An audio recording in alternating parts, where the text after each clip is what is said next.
We hear leading financial commentators or participants in the system saying regulation's gone too far.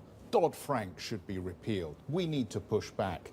Should we be very wary that these individuals might actually achieve those goals? I mean, Dodd-Frank was basically grew out of the financial crisis of 2008, but there are a lot of people around Donald Trump at the moment who say it should be repealed.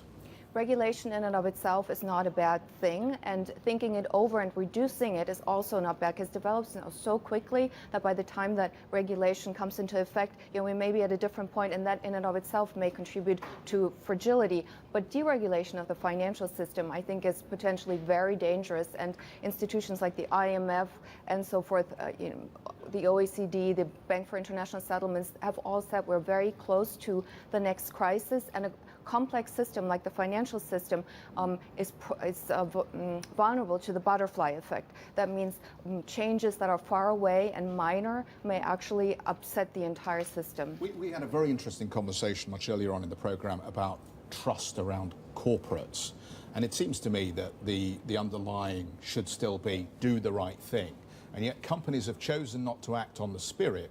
They've chosen to act on the letter of the law, and then they've interpreted it in the way they want to, and that's left a lot of scope to do things that are not necessarily good for everybody in the organization. How do we get back to do the right thing rather than follow the letter of the law?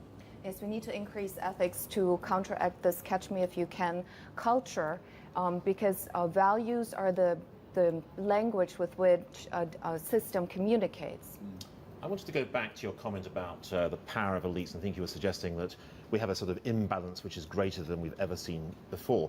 100 years ago, this year, there was the Bolshevik Revolution in Russia, the overthrowing of the Romanovs, supremely rich people, I mean, elites in a kind of historical fashion.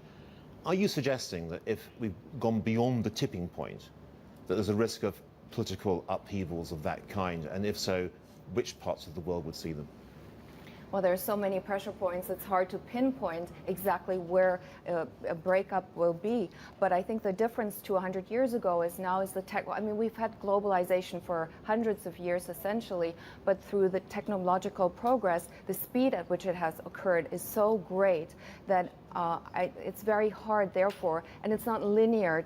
So that makes it also harder to forecast. That's a great point, actually. And I know you're looking at this historical, and just that example about the Romanovs as well. First of all, it was a liberal revolution before it became a Bolshevik revolution, wasn't it? Or they certainly tried. Kerensky tried to come in. And there's a big shift then, and then eventually later on, Kerensky came in before the Bolsheviks, yeah? Yes. So are we saying if there is a revolt that actually the liberal elite can't control this, or liberals can't control, and actually it becomes a little bit more dangerous for the whole system?